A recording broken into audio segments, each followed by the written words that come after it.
Hey, welcome back. Today I wanted to talk about the basic fundamentals of two-stroke troubleshooting. Try to say that fast 5 times. Two-stroke troubleshooting, two-stroke troubleshooting, two-stroke troubleshooting, two-stroke troubleshooting, two-stroke troubleshooting. Not bad. So I've got this engine to my left that I bought for the price of shipping, pretty much. And it was the subject of several other videos. And I put it on the bike, and I've had problems. Problems. So I want to recreate for you today what I went through so you don't have to.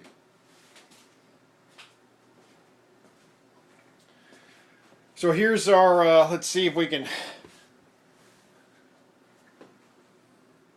move the camera.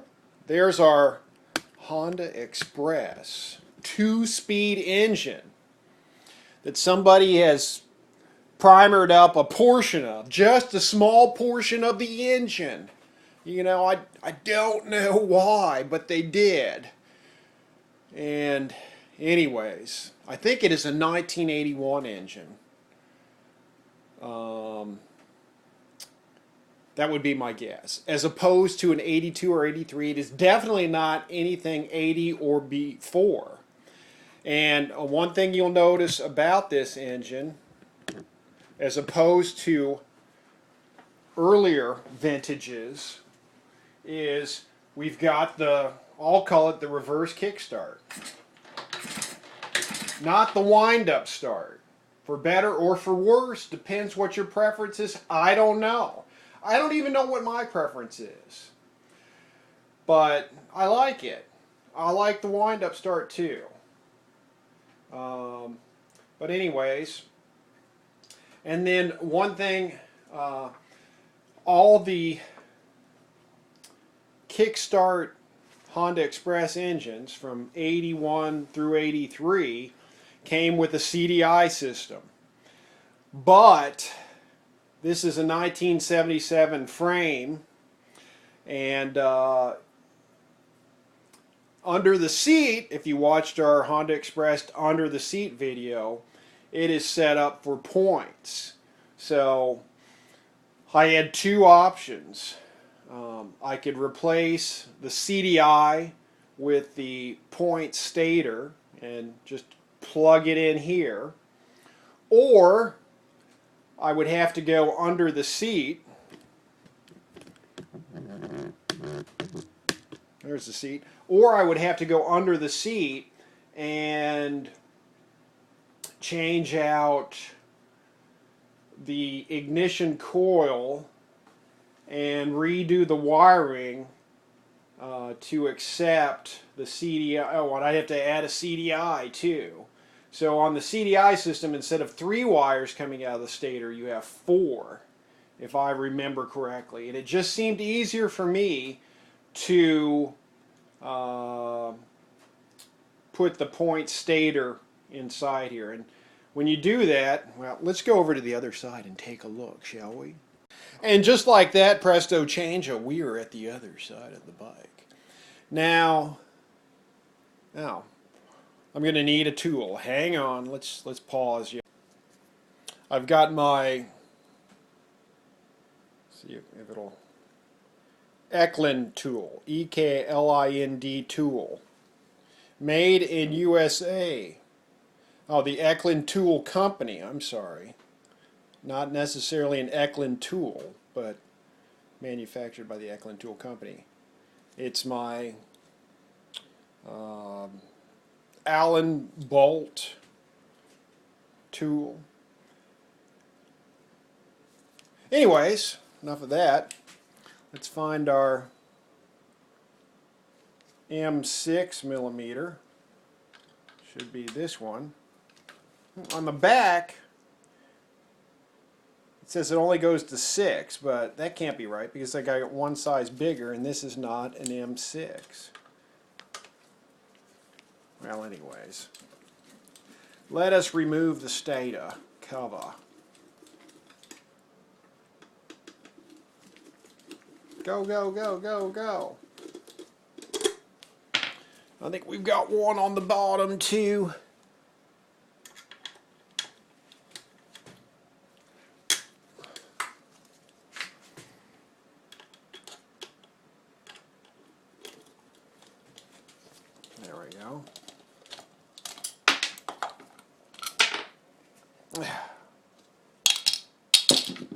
Get that nut. All right. So, let's get some light. Oh, I forgot to mention the weather here is just abysmal. Central Ohio weather, late mid-January, whatever it is. It is rainy and just above freezing, and it is going to rain all day. You know, I wanted to take this outside and start it up, but I'm stuck inside because it's just lousy out. So, if you switch a point stator in one of these, you have to include the flywheel that came with the stator, and there's a little, if you remove the flywheel, which I'm not going to do now, but I call it the flywheel collar. Honda just refers to it as part of the flywheel. But it's a little collar that fits over the crank arm, I guess. Crankshaft. What am I talking about? And then it's got little, I guess, tabs so that you can see these three holes that form a triangle here, so that you can, you know, basically line it up as it should be lined up for the proper, I assume, timing. If you use the other flywheel components from a 1981 through 1983 Honda Express, it will not work. And I assume that's because it changes the timing. It might change it to where you're firing 180 degrees from where you should be. But that's just my guess. I could be wrong. Anyhow, so what were the problems I was having?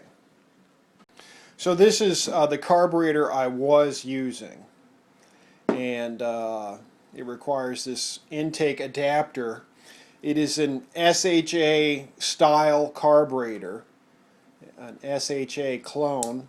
Oh, now you want to work. Now the choke wants to work. The last time I took it apart and put it back on, the choke would not stay. And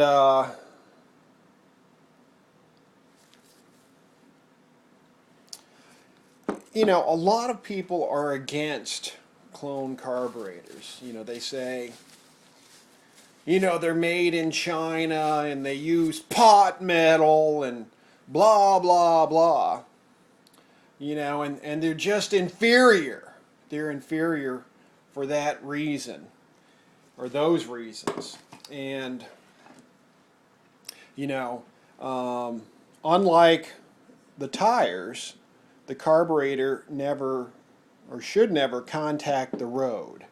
So who really cares what type of metal it's made out of?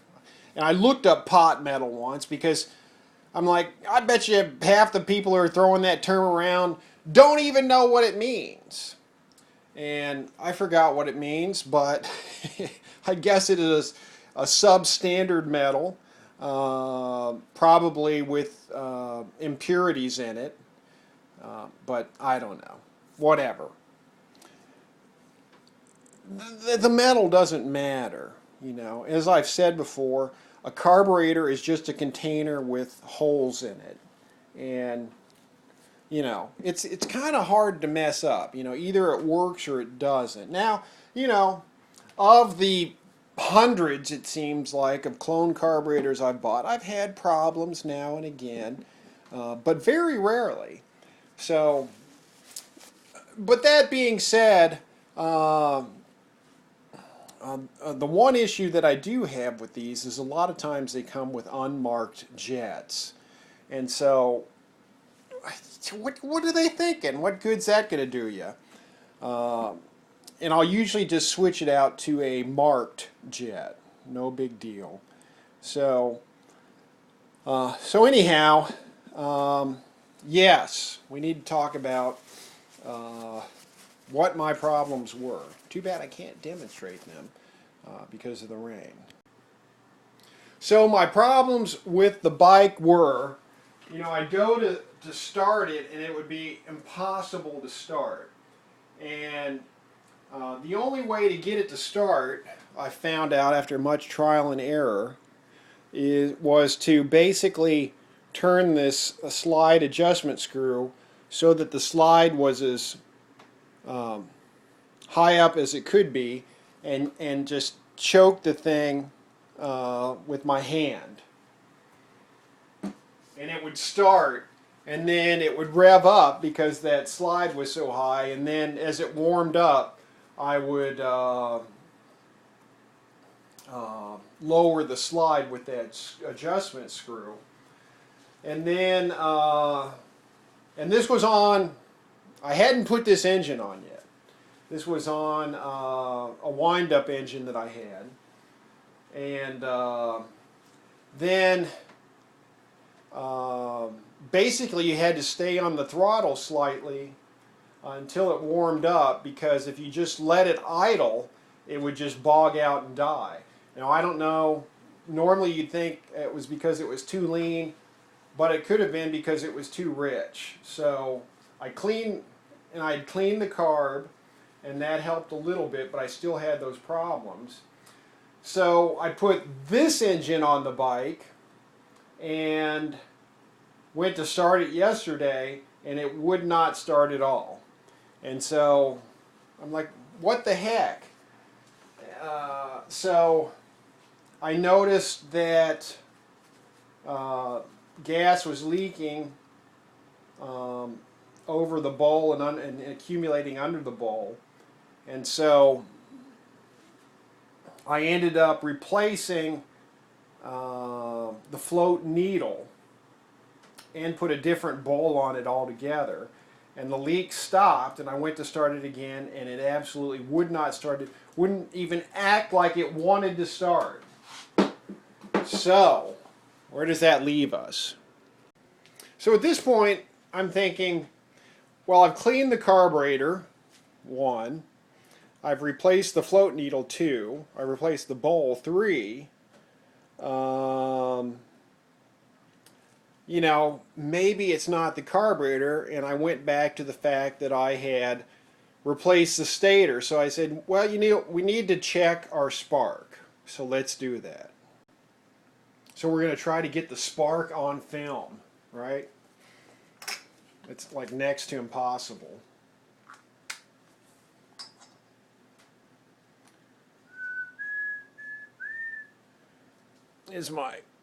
I can't tell because it's too dark. Is my arm in the way, right?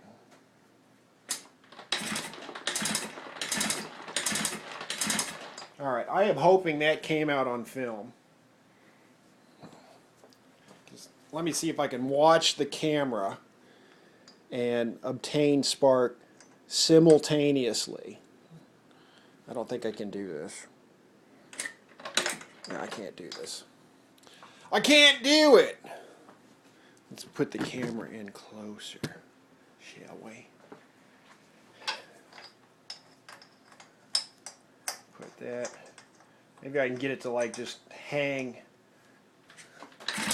Oh yeah. Oh, that was disappointing. We're going to move the camera again. That's not going to help. That's just going to make it worse.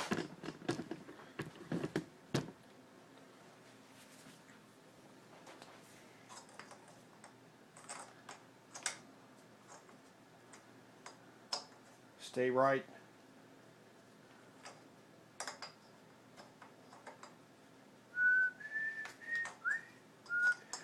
All right, let's do it this way. Yep, I saw it on film. So, hold on a minute. Hopefully you could see that was a nice, ridiculously bright blue spark, right? And so, of course, I'm trying to talk myself out of that. Well, maybe that spark's not good enough. Maybe I should go in and clean the points or try a different plug. And I tried like 3 different plugs. And, you know, the spark was good on all of them and still couldn't get it to start. Of course, I smelled the plug and it smelled like gas. So I'm like, well, it's getting gas. So, you know, that can't be the carburetor, right? You know, so what do I do now? But So what I did and what you might do too is try to talk yourself out of things. Like, oh, that spark is really not that good. You know, I need to make it better. But that spark was perfectly fine. So the next thing you do is test compression. By the way, I've had issues with compression testers. I have like 3 of these small engine compression testers, and this is the only one that still works. One of them, I don't know what happened, if it's the gauge or what, but you'll kick it, it'll go up and then right back down, up, down, up, down, up, down, you know, in sync with you, you know, kicking the Kickstarter. So I'm not sure what's going there. It's obviously not holding pressure. I don't know if that's something in the hose or one of the connections that's bleeding out or the valve. Maybe somebody knows. And then my other one, I forget what the other one does. Something silly as well. Who knows? Maybe they're like Chinese clones. I don't know. Well, this one seems to work. Although I think it reads just a tiny bit low, but so we test compression. So I've got it hooked into the cylinder head.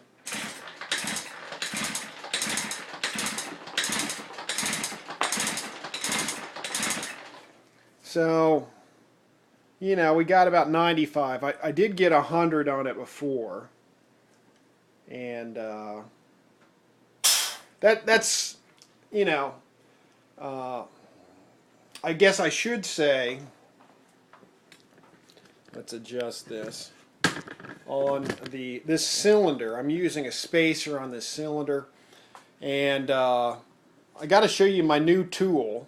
I guess I'll do that in another video. But anyways, the piston is just shy of the top of the cylinder, and so I think I've got like less than a millimeter to go. But I got something that has made taking material off the front of the cylinder a lot easier.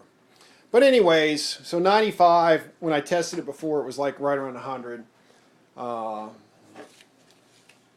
So, you know, anything above 90, and of course this is a new piston ring, so it'll gain compression too as the ring seat. Haven't really run it that much because I couldn't get it started, right? Anything above 90 should be enough to get it to start. So I've got spark, decent spark, despite trying to talk myself out of it, and good enough compression. Not ideal compression. We'll get there. I'll fix that later. No big deal. We'll get it up to 125 or 130 as soon as I take care of some stuff there. So, and at this point, I'm thinking also I've got fuel because I can smell fuel on the spark plug. So I'm like, well, remember when I was talking about the stator on the other side? Remember this guy? So I'm like, well, maybe I used the wrong flywheel setup, and this is just sparking out of time. You know, like, you know, you try to talk yourself into that. Well, I'm going to switch all that out, right? And I almost did. You know, I've got another one. But I'm like, yeah, I'm pretty sure this is the right flywheel and flywheel collar. And boy, the spark sure is nice. And, you know, I guess it could be out of time. But I think this is the right one. You know, that's the problem with troubleshooting. You keep trying to talk yourself out of the obvious. The obvious is good spark, good enough compression. And so where does that leave us?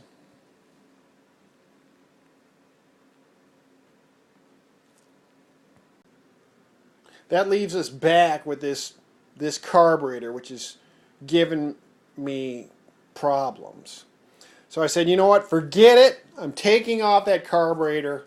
I've got another carburetor, the Z50 carburetor, which I've got to adjust some, I think. But anyways, brand new. I've got to get the main jet jetted right, different main jet. And lo and behold, after I stuck this on, It's up here on the bench, and I normally don't start them here in the garage. But I just decided to see, and I just pushed down the kickstart with my hand and wanted to fire. So I took it outside in the freezing cold last night, although it was dry freezing cold and not wet freezing cold. And dang if this thing didn't just start right up. So all along it was something with the old carburetor. Now what exactly it was, I'm not sure. Maybe it's just dirty still. I didn't clean it good enough. I don't know. I just don't know. But maybe something to do with that float needle. Maybe the fuel level was too high and it was just drowning it out in gas and it wouldn't start, and that's why I had to raise the slide so high. I'll probably just have to take it apart and look. I don't know. I guess we'll have to guess. You know, you'd like to know. I want to know. So I'll look into that later. But the good thing is now it is running. Let me check. I think it's still raining out.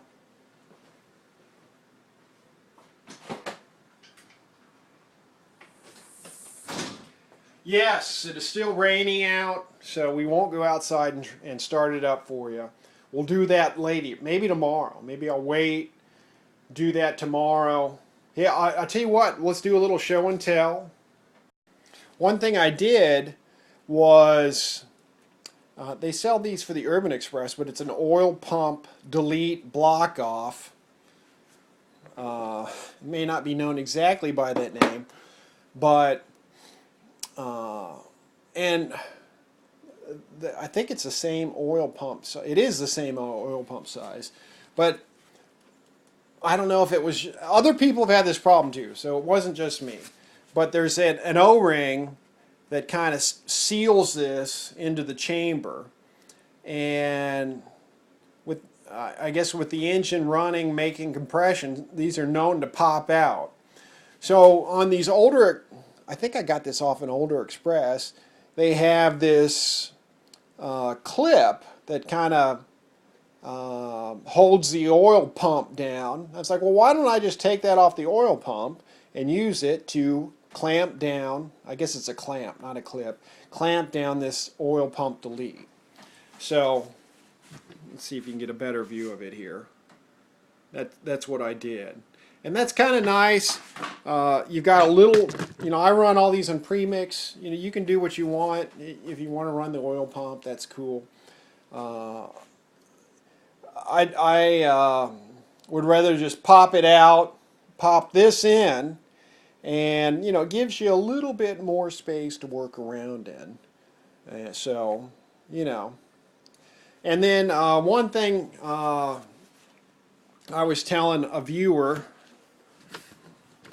Now this is an 81 engine, and this is a 70 millimeter wide tire, or 2.75 inch wide tire. And well, can I get a shot of it? Anyhow, all I'm trying to show you is on the earlier 77 through 80 engines, the transmission case kind of juts out right where the tire is at its widest point. And so that limits the size tire you can get on this. And of course, the space in front of it would limit it too. But it's really the space on the side here that's the issue. Maybe we'll go here.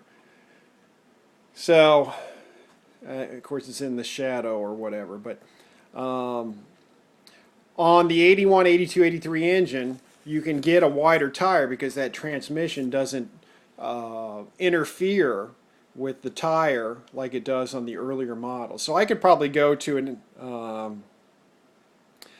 a little over it would be close, but like a 3-inch back tire, wide. And of course, if you've listened to me before, of course it's a heavier tire, but the wider the tire, the taller the tire. And if you can spin the taller tire at a similar rate, you can go faster. And of course, you're basically changing the gearing. And one of the issues with the Express is there's a gear right in here, I guess it's a final drive gear, that could be a bit taller if you're looking for more top speed.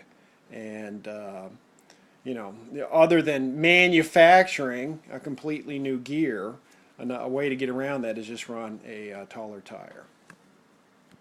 So, you know, I've blabbed on for quite a while, and I wanted to say, where are we in life? Can we get down here? And, you know, I wanted to say how good it feels that I have a friend getting a bike ready for me. You know, it seems like I'm always getting bikes ready for other people.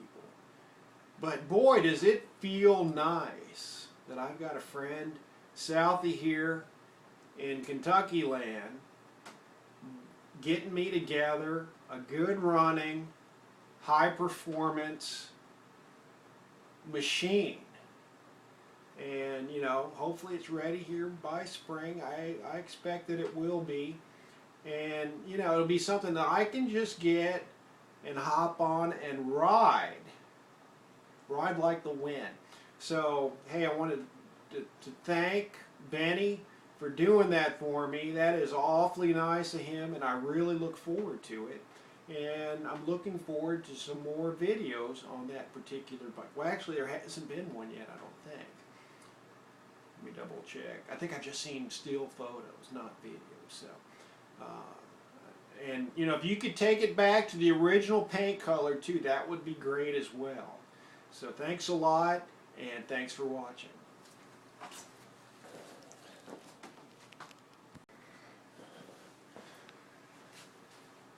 Oh yes, I forgot. I've got some exciting plans that I've only told Carl and cousin Ted. Carl didn't even respond. I don't think Carl's up for it. Well, anyways, you better be up for it, Carl. It is going to be a grand old time.